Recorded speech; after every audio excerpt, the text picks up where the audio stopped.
Alright, good morning, and welcome to the Breakfast Podcast, where we're going to be eating breakfast together and talking about the news today. So let's get straight into that.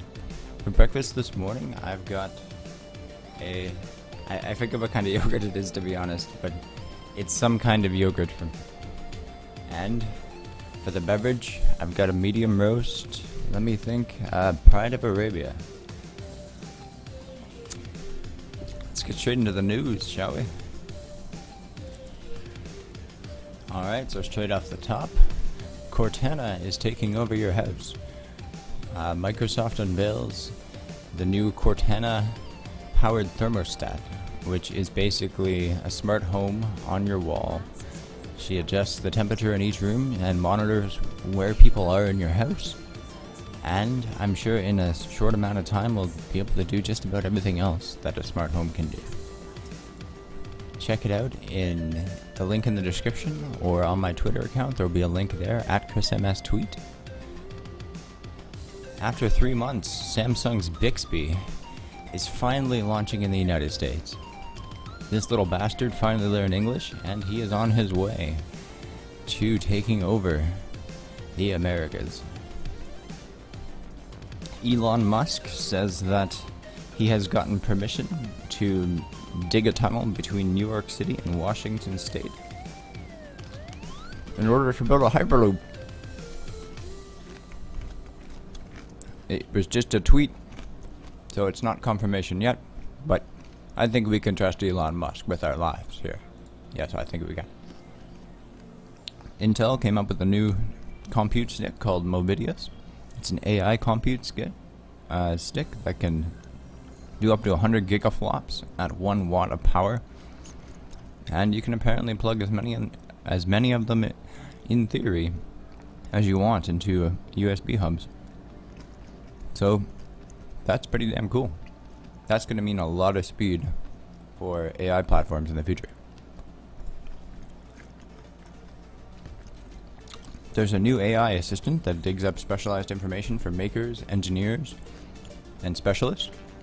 It can do things like find a part, find alternatives to that part, find content on Element 14, which is articles, find projects on Hackster, and the idea is that it's supposed to help people make things that are more complicated than, what's the weather today.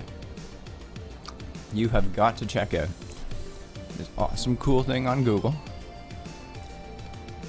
that that's basically the bottom of the space station, wherever the bottom is, if there even is one.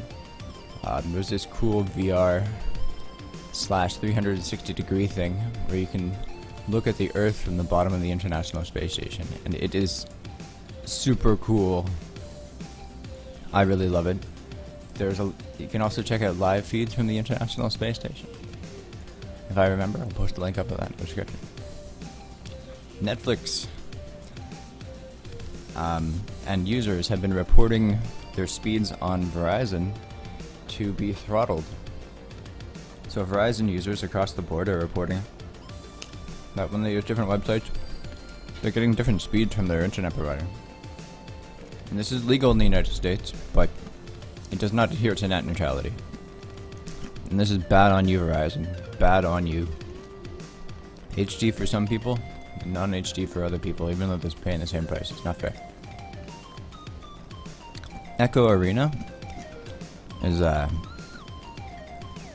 zero gravity multiplayer game in VR, and it looks pretty damn cool. It's been described as a mix between Tron and Ultimate Frisbee, even though Ultimate Frisbee isn't ultimate at all. If you have a VR headset, or when you do have a VR headset, check this out. It looks fucking cool. Alright, and the last article for the day is Daydream Labs teaching skills in VR. Google, I believe, I'm not entirely certain. I think that Daydream is part of Google through Google Alphabet or something like that. But they've been teaching people to make coffee in VR, and they found that when you're learning to make coffee via a YouTube video, it takes like they have to rewatch the video 3 times before they get it right, but in VR it only takes twice. So early evidence to support that VR's educational platform is more efficient than the present most efficient educational platform to date, which is the internet. Well, thank you for joining me today on this morning's episode of the Breakfast Podcast. I didn't eat a lot of my breakfast today, but I certainly did meet my goal of wanting to get this done snazzy like, so it's more like the news. Alright, peace y'all.